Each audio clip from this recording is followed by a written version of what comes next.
and welcome to Hot Flush Lawyers, the podcast where we discuss the menopause and its impact with business leaders, healthcare professionals, and other inspirational women who bring to life their personal experiences of the menopause, discuss how times have changed, and share how the menopause has affected them in their lives and careers. Now, over to our two hosts, Clare Thornton and Amanda Gait. We hope you enjoy this episode of Hot Flush Lawyers.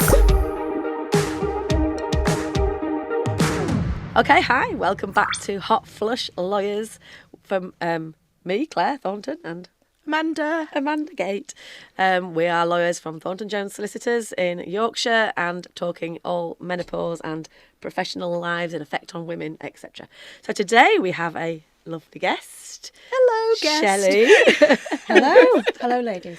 So Shelley, do you want to explain a bit about you and who you are and why you're here? So I'm a partner at Thornton Jones. I work in the family team. I'm also a mediator, so dealing with all matters arising from separations, divorce, children, finances, mixed bag really. Yeah. In practice. And then you are how old? I am 52. Woo. She's a young one. She's compared young, to yeah. Only a year younger than me.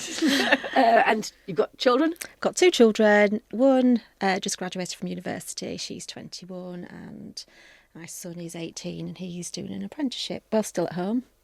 And probably will be for some time. For some time. So yeah, great stuff. So Amanda and I have explained to our lovely listeners all about our personal menopause sort of journeys, or we're still on them. Really. Yeah. I don't suppose you ever stop. Oh, being you don't mean no. I mean, you carry on being hormones will carry on changing, I guess, over time. So tell us about your experience of. Okay, well, I entered the menopause or perimenopause in my very early 40s, so it did sort of catch me unawares because I wasn't expecting it to be the menopause, and started off with the sort of hot flushes, been in the office, jacket on, jacket off, and thinking, oh, this is, and it was, I think it started in the summer, so I was a bit like, oh, it's the weather, and you just kind of think, oh, you put it down to other things. And then I started to get sort of what I would describe as mini panic attacks. Oh, Yeah. same as me then, yeah. And obviously our jobs are very stressful and we've got deadlines, but that really didn't used to bother me. No. And then it was kind of like, and then I started talking to friends, and they sort of said, do you think it could be the menopause? And I thought, well, I'll go to the doctors, had the blood test. Were you at our firm then, or were you? No, I was previous at, firm. Previous firm then. Yeah. So it's a good 10 years ago, probably about 11 years ago actually. And I went and had the tests, and they said, oh yes, you're perimenopausal. What test did they give you? Just blood tests. Yeah, blood Did they? tests. Yeah, there is a blood test for I didn't it. have There's a blood quite a lot of test. people that have the blood test. Oh, I think it's when you're. I think they say if you're under 45, they do a test. If you're over 45, if you've got any symptoms, they just say you're menopausal. Yes. I think it's just that easy now. Well, they just said, yeah, you're perimenopausal, and it's probably going to last for another 10 years. Oh, lovely. Off you go. See you later. Bye. So I was like, okay. Yeah, and then again we've talked about this before, but there were HRT wasn't the thing. Well, it was, the breast cancer thing, wasn't it? Yeah. As well, Yeah, and yeah. like kind of the GPs would sort of put you off from having any HRT. So I kind of just got on with it, I suppose. Like a lot of women, you just kind of, you've got your life, you've got your kids, work, and you just try and get on with things. But I think that the impact of that was emotionally as well, the moods. I mean, my poor husband, I was just, I think I've The always poor been husbands. quite a levelled person, but there were times when I just act completely out of character and really snappy, shouting at the kids and sort of quite angry. And looking back now, I think that's definitely probably a symptom of, like, I suppose you could say PMT, but obviously I wasn't having periods then, because they kind of... Did they stop? They were early? really intermittent. Right. And very light, so just really irregular. So it wasn't necessarily PMT, but it would just be like all over the place. Did they have they said anything about it since you've sort of come through it? Have they said you were you were a a nightmare back then or anything. Do you know what? I think my husband's too nice. I think if I was to say I was a nightmare, he'd probably say, yes, you were. Yeah. But I remember once when my husband and son went off to Madrid on this football trip, and they didn't ring me because they were having a nice time, and I was at home with my daughter. And I just remember when they came in, I was distraught that they hadn't contacted me, and they came home and I locked myself in the bathroom and like just cried.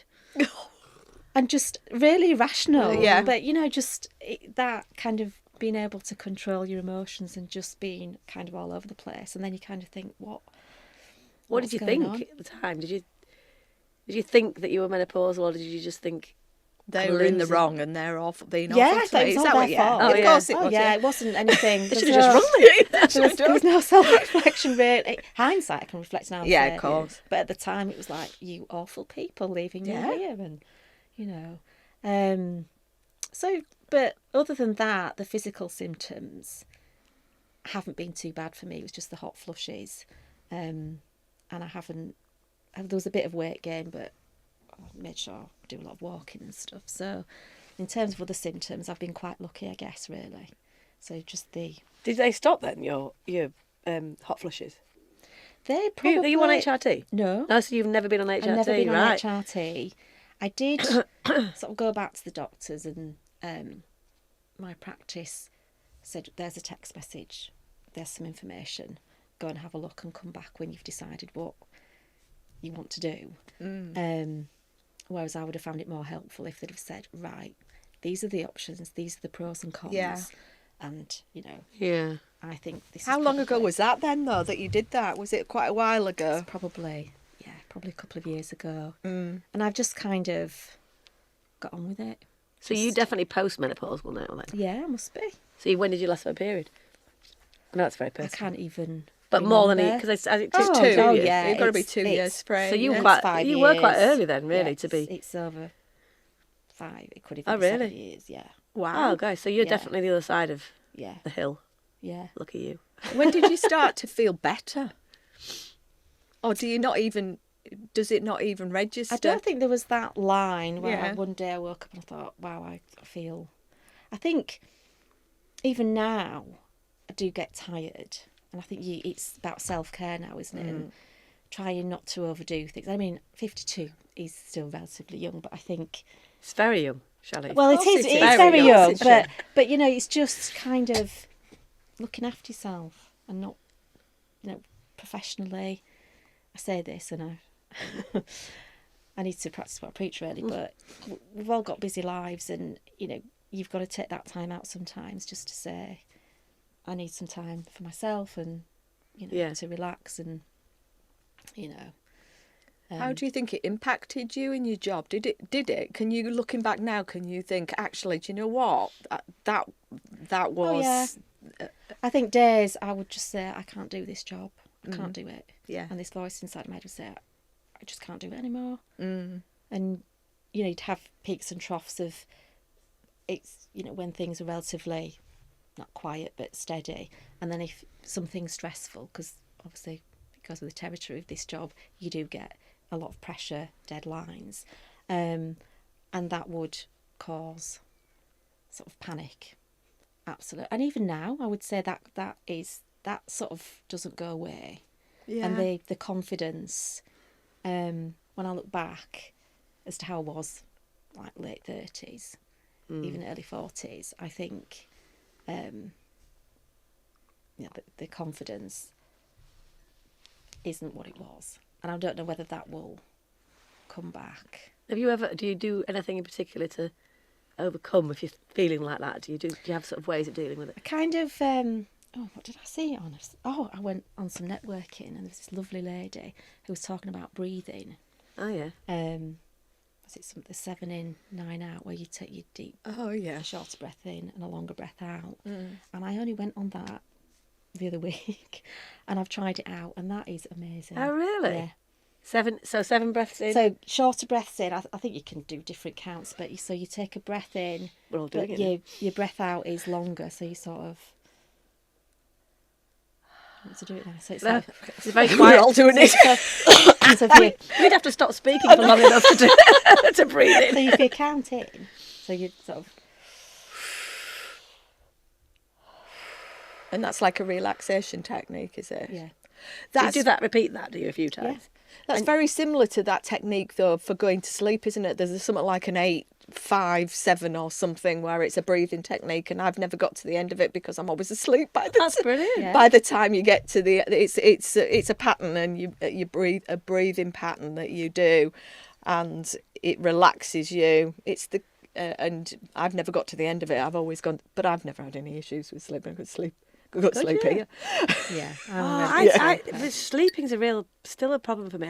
My mind never switches off, and so I try and do things like that, those breathing things, and I can't focus on it long enough. I think something else, something I've got to do comes into my head, and then, or I should be doing, or I think. Have you not tried that spray, that magnesium spray? I've got some of that now. I thought that was for aching lips. Well, it's supposed to, if you the bit that you spray, like dry oil stuff, sort of stuff. I don't know. I saw it on the internet. And it was a spray, and it's supposed to, with sort of menopausal, perimenopausal, it's supposed to help with getting you off to sleep as well. I'll try that. No, I've got some of that actually. Yeah. See, I'm fine going to sleep, but just recently I wake up at like 4:45. Yes. And then can't get back to sleep. And then you're wide awake. And then I'm wide awake, and I'm up at 6 to walk the dog. So that's a new thing, is it then? Do you know that is actually, and that's, I don't know whether that's kind of like a stress thing, but yeah, over the last couple of weeks, and even we went away for the weekend. It might have something to do with the dog being in the bed, but. I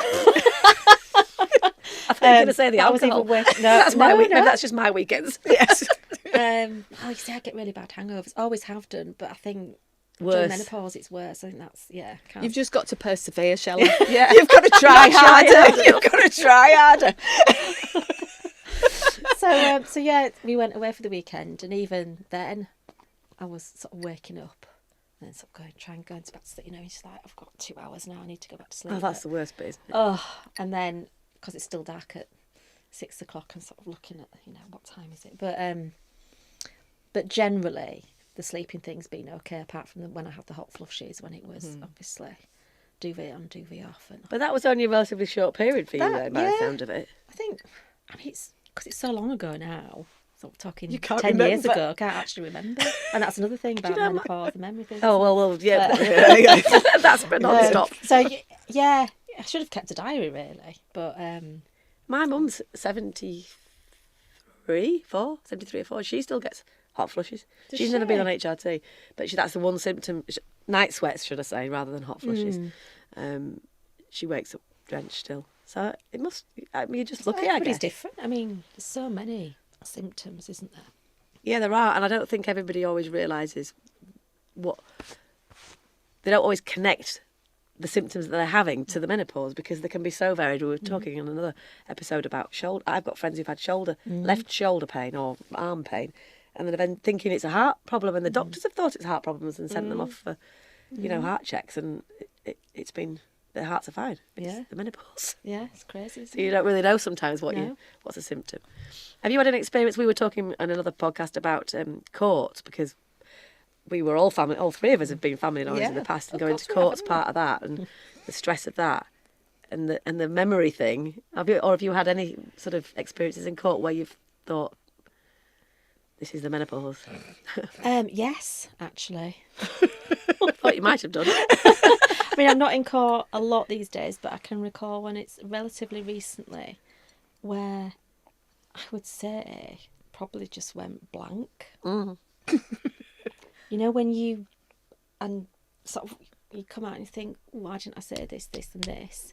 I mean, I did say what I needed to say, just to qualify that, but it was a moment, and then you kind of panic. But when that happens, so it's kind of go blank, you panic. And I'm one of these where, got your papers, pen. I know I should have my iPad and things, but I'm quite old-fashioned. But you can have a pen, it's fine. But, and ultra prepare, over prepare everything. If I'm going to court, that's the thing. See, I was never like that. I used to wing it. I know, but you probably did more when you were younger. Yeah, when I was younger, but now the fear of not I being can able to, you know. So there's still some anxieties there then? That Definitely. That maybe weren't there before? I think, there are definitely some anxieties there. And as I say, when you've a lot on, and I just kind of keep myself busy. And switching off is another thing. And, go home, fine, make tea, relax. And then it's when you either go to bed or waking up at 4 o'clock in the morning when those things are just... And you can't... Well, I find that difficult to control. I don't think you can control it. Deal with that. But I've given up trying to control it. I get up and do work. yeah. Do you? Yeah. Well, Claire, that's not good. I know, but I've done that before. You just lay there for hours, wide awake, thinking about it, and then rather than just get up and do it, Yeah. and Thinking then I've got this and this to do, just do it. just do it. Yeah. I think. I guess as you get older, you need less sleep anyway. Maybe, but absolutely not. I have You a want to nana. sleep? I have a nana nap in the you? afternoon if I'm off. Yeah, and on a Saturday and a Sunday, I have a nana nap. oh god, can't no. nap. Yeah, Absolutely. I have. If I don't get a proper night's sleep, well, even if I do get a proper night's sleep, I've got to have an afternoon nap. I mean, if I don't get a proper night's Probably sleep... healthy to do that, to be And honest. usually that's the other thing about alcohol. Can't sleep. If I drink a lot, a couple of glasses of wine, fine. If I drink a lot, I don't sleep properly. And then the next day I'm feeling hungover, tired. I just think it's just really not worth it. And I have, been known to be sick as well. Alcohol just... She's such a lightweight. I know she needs to try harder. Some people might always say, I've always been a lightweight, but I think it's got worse. Stamina. worse. You need to Need work more on practice. it. Need some more practice, yeah. Could I ask you a personal question, Shelley? I mean, is there a reason why you shied away from HRT? Why you haven't taken HRT at all? Good question. I think because I was starting to feel better. I think in the early days, had there been more... Because if you think this was 10 years ago, we didn't have Davina McCall and all that. Good old Davina. And there's the support, in workplaces and all of that that there is now. I think I probably would have done, but I kind of just thought, you know what, just get on with it. And I don't suppose I really talked to many people about it because a lot of people my age weren't going through it. Yeah, because you were a bit earlier. Yeah, of course. of course. The friends I did speak to, they'd be like, oh, no, I'm not going through that. Or, so, Yeah, that's a good point because it must be difficult going through it earlier. I mean, it was somebody else at our work actually who went through it in her 30s, Wow, really early that's 30s.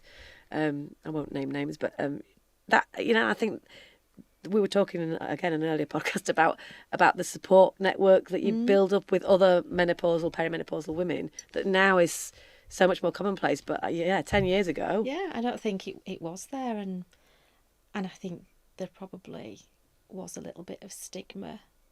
Absolutely. no, totally was. Which now, well, there probably is a little bit now, but I just think there's lack of understanding, and women who were in their 30s and early 40s, they've got all this to come. It's going to happen to everybody, and I think talking about it like this, and if I'd have had somebody at the time, maybe not necessarily at work, but maybe I would have gone and tried HRT. I mean, people I know now are on HRT, and so it's the best thing ever.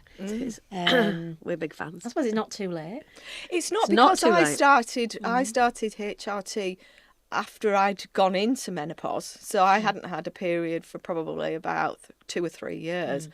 And I started on HRT, so you can start on it. There is a specific HRT for people who are in menopause, so it's not something that you can just you have to forget about. You can still do it, but I just wondered, was it the medical side of things then that shied you away from it? Was it all back then, all of that rubbish about the Probably the breast cancer, cancer, and I know that's not the case anymore. So, it's the onus is on me, I guess, to go out and do that. But because I don't have the hot sweats anymore, and I'm okay, and had my life been unbearable, which for some women it is, then I definitely would have said, I need something.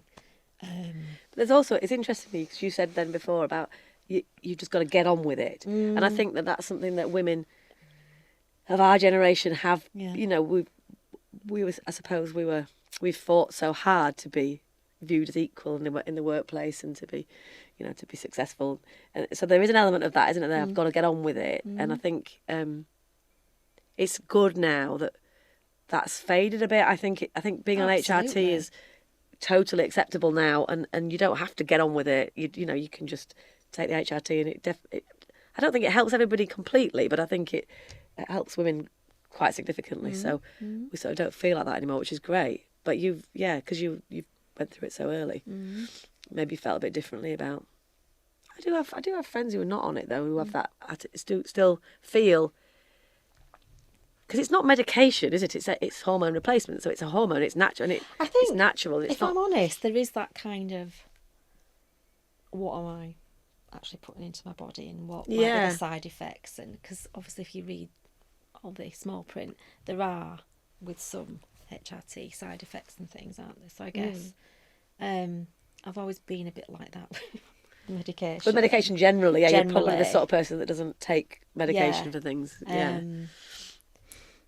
But even like for the mood stuff, I suppose I could have, but then they probably would have said, "Oh, there's some antidepressants." Well, that's what they said to Amanda. Oh, they did that to me as well, but I'm still on the anti-anxiety medication. But that was, as I said in an earlier podcast, that it was to do with panic attacks, and those panic attacks, and when I came off them, they came back. But I think that the whole point of the menopause is in every person it's going to be different. So every treatment's got to be different, and what's right for you isn't going to be right for me, isn't going to be right for Claire. And I think we're all recognising that now, that you can't just go, go on HRT. It's not going to be right for everybody. And what's your experience with GPs? Because obviously it's a specialist area. So the GP I saw wasn't a specialist, you know, menopausal. Was it a man GP. or a woman? Male or a female? It was a female. Oh, really? She's quite young. Well, yeah, probably not even 30. Oh, gosh. So she's got no idea. Well, exactly. Yeah. So yeah, and a lot of practices do have that specialist that they can. I think it's still quite amazing how many don't actually. Yeah. I mean, it really shouldn't be a specialist area, given that half the population are female and therefore going to go through that at some point. But I think there does seem to be still people get very different advice, I think, depending on their, I think so. their GP. Yeah, and I suppose it is difficult, as you say, because every woman's different. Yeah.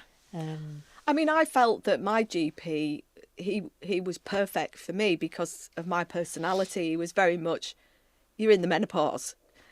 Here's some medication. It's going to make you better. Yeah. And that's what I needed, because I was all over the shop, and to have him say that to me was very freeing. It was like, okay, I'm not going mad, and there is a way out of this. So I think if I'd have had a cuddly one who just sat down and talked to me and gone, ooh, you probably cried. I'd have gone. Put me in a psychiatric hospital now. So he was very right for me. But I've had varying experiences since then. I went to see a female GP who was probably same age as me, around about late 50s, because of my weight gain, and the fact that whatever I did, I couldn't do anything at all about it. And the first thing she said to me was, "Have you tried Weight Watchers?" I nearly punched her. I honestly nearly punched her, and I thought, do you know something? And I did say to her, I said, well, do you not think I'd have tried every single thing before I've come to see you? I need you to tell me what I can do. And what was the answer? She said, eat less. Okay, Eat less really and move helpful. more. See, that's the thing. That was it. And I was like, okay. You see, one of my really good friends, she's suffered with weight gain, and she goes running, she does yoga, and she says to me, "You do nothing," you know. Yes. And I'm just like, but it's so difficult, and she's really healthy, and there's just nothing she could do to shift it. That's like me. You know, It's quite depressing, really. Absolutely. But I think that you've got to be kind to yourself sometimes. I struggle with that because I associate weight gain with control and lack of control. That's my problem. But I do associate with lack of control. So I recognise that. But I do find that symptom of the menopause is poo-pooed a bit, really, because it is, in a lot of people, though, it's a massive issue and there isn't really much you can do about it. So it's quite, I'm slightly envious that your symptoms are like that, because it's, that to me was one of the big changes, because yes, I had all these changes going on inside, but it was a very, very noticeable change. Physically, I went up to a size 18 from a size 10. Yeah, but you've lost some. Yeah, I've lost. You're not that size 18 now. No, but I'm a size 14, 16. Yeah, I know. But I think that's. I mean, you look great. You dress well. I think that you have to just sort of embrace that, don't you?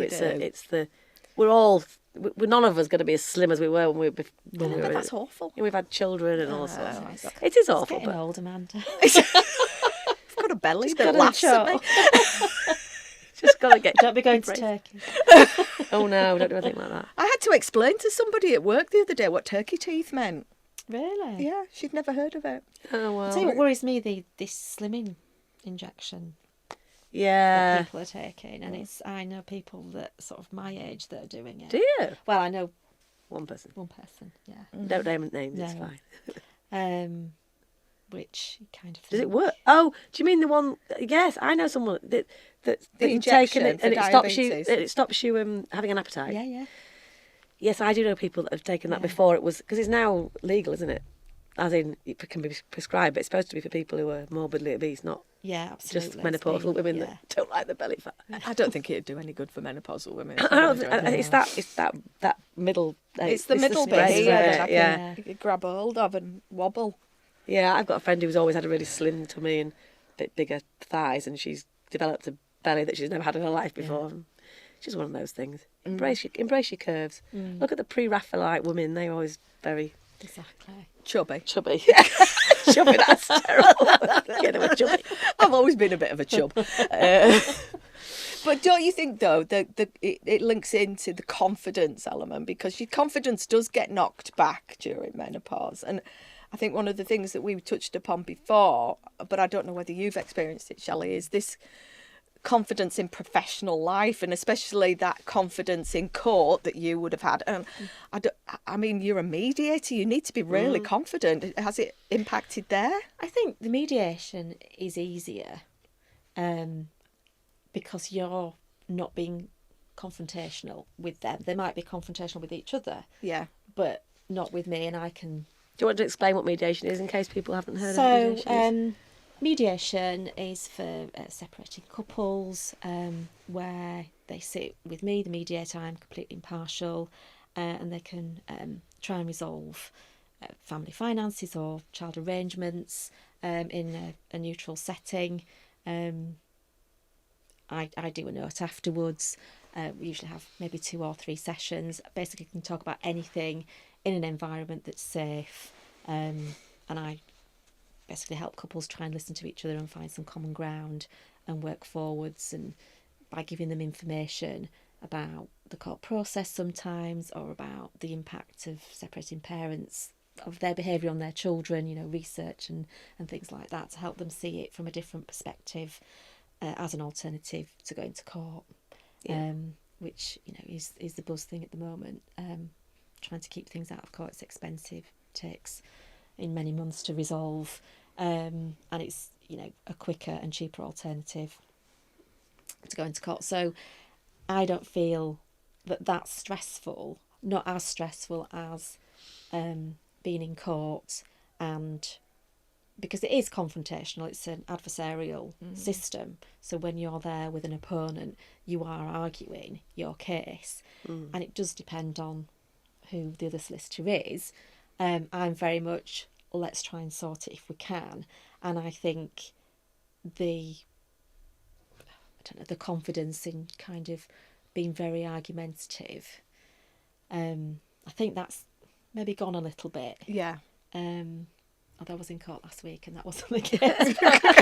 You just have good days and bad, don't you? Yeah. And not all days, I don't have panic attacks every day in my career. And, my confidence is fine most of the time, but then you'll just like questioning yourself about things and have I done this and checking, and double checking, sort of being your own,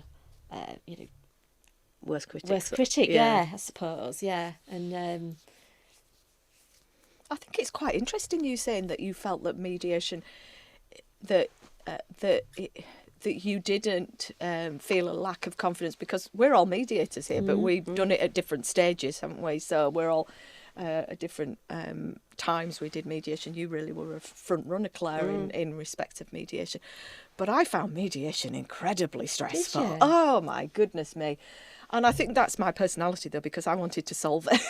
I wanted to tell them what to do, and that was very difficult. So way back when. But I found that a real confidence issue, because I just felt like that, I don't know, I felt a pressure on me when I was doing mediation to resolve it. And I know you're not supposed to. Yeah. And that was sort of the paradox of it. There is a bit of that when you can see the answer and you want to tell them, but that's the fundamental point of mediation. It's their process. And it's a learning curve, isn't it? To learn to just let them be and have those discussions in a not a controlled way, that's the wrong word, but with your help. But I don't find that as stressful as... No, I never did either. Didn't you? No. Being in court is the most stressful thing. The pressure on you to, in front of other people, to fight your client's... Your client, you're always thinking, oh my God, am I saying enough for the client? Is the client going to be unhappy?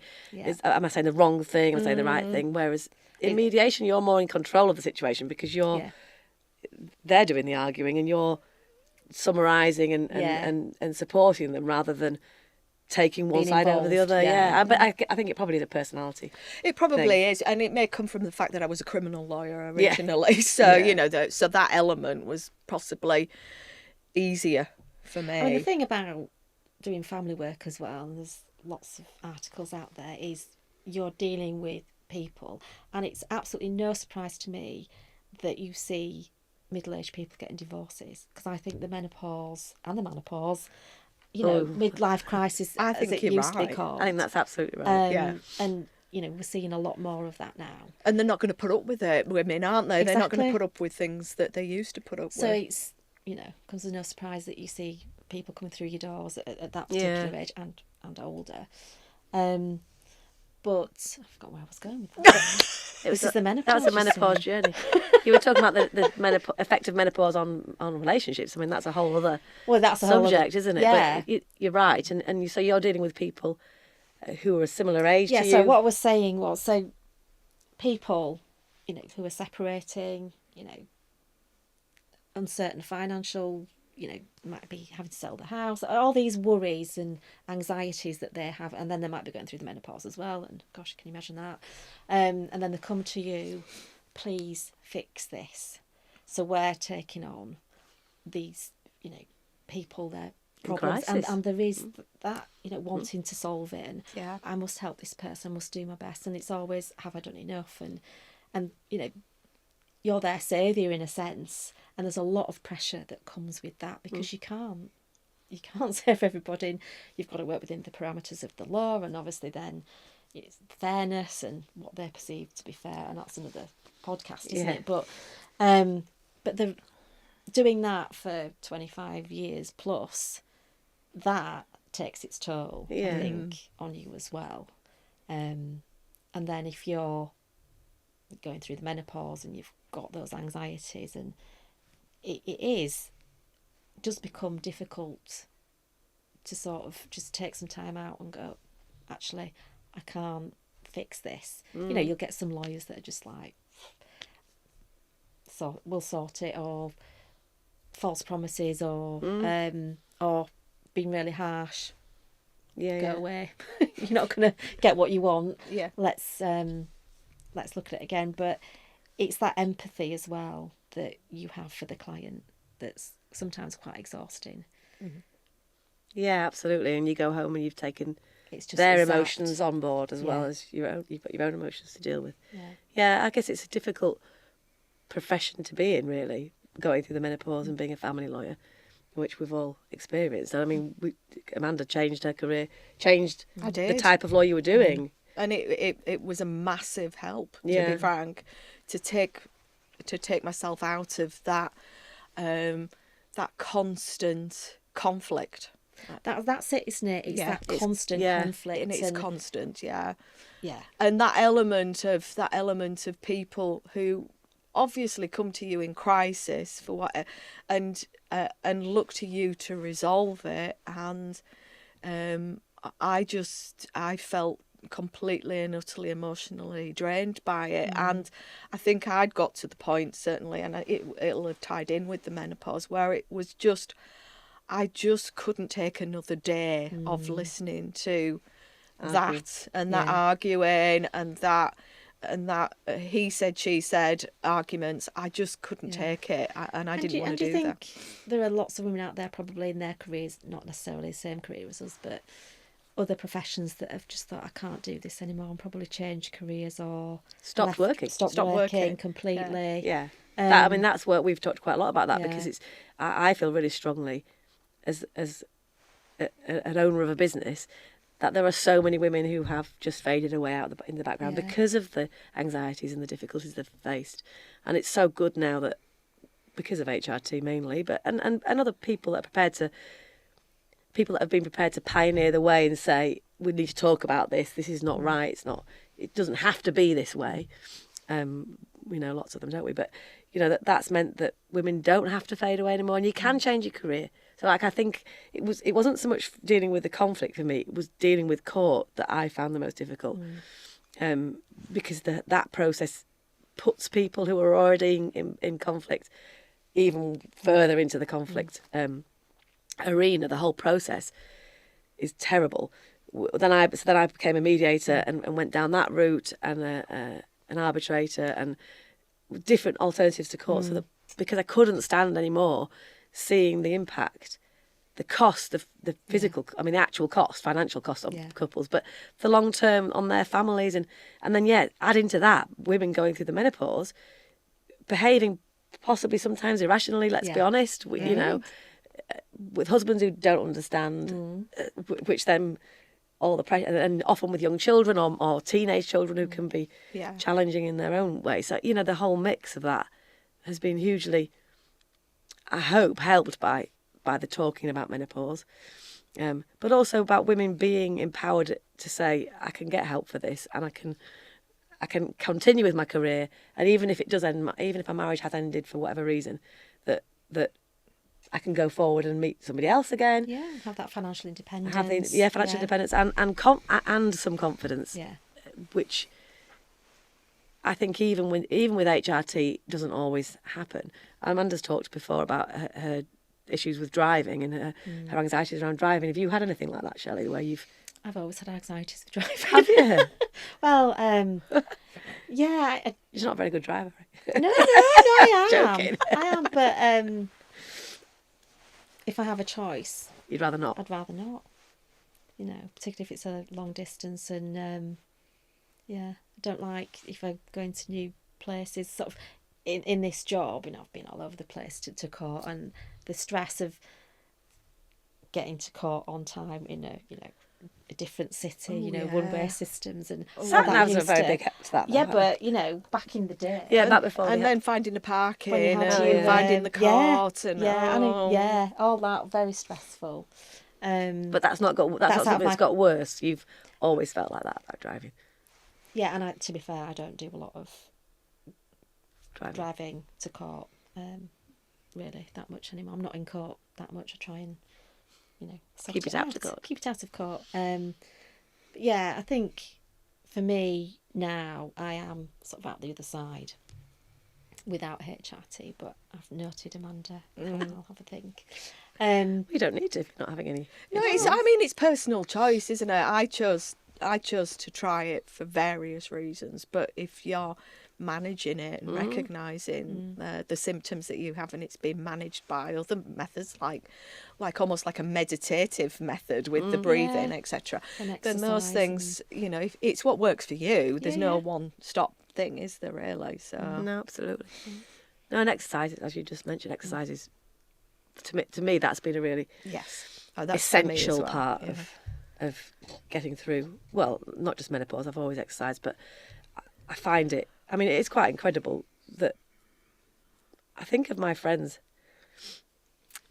not all of them, well, most of them don't do any exercise actually. Some do, but I just couldn't function without exercise pretty much daily. So I'm not a gym person. No, but there's lots of other ways of doing exercise. We were talking about GP experiences. So I went to my GP. It was in COVID. Because it was COVID times and I couldn't see a doctor, I'd done some research on the internet about the menopause. And so when I rang up the doctor, the GP, she just said, "What do you know about them?" I rang her and I said, "I think I'm perimenopausal. Well, I know I'm perimenopausal. I'd like some HRT." I was quite forthright about it. And she said, "What do you know about the menopause?" So I rabbled on for ages about what I'd read about it. And she went, "That's fine." Because she knew that I knew about it, and she just gave me a prescription. But then since then, all my checkups, and I've talked before about testosterone, but all that's been done by a nurse, like a menopause specialist nurse at my GP, who's been absolutely fantastic, and been able to email the consultant at the hospital who I've never met before, but she's been able to send my test results and things to her and get her to say, yes, it's fine to give Claire testosterone, or no, it's not fine anymore. And that's been really, really good. Whereas I know other people, somebody at our work who has had, in a different authority, who's had terrible trouble.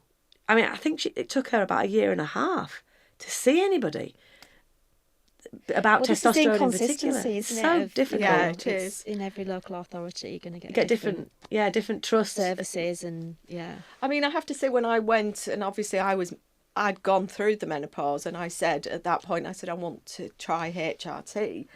It was a male doctor, quite young, a lot younger than me, half my age. Isn't everybody? Yeah, and he said the same. He said, "Tell me what you know about HRT." Yeah. It was like a test, and luckily I had read up at everything, so I and could remember some of it.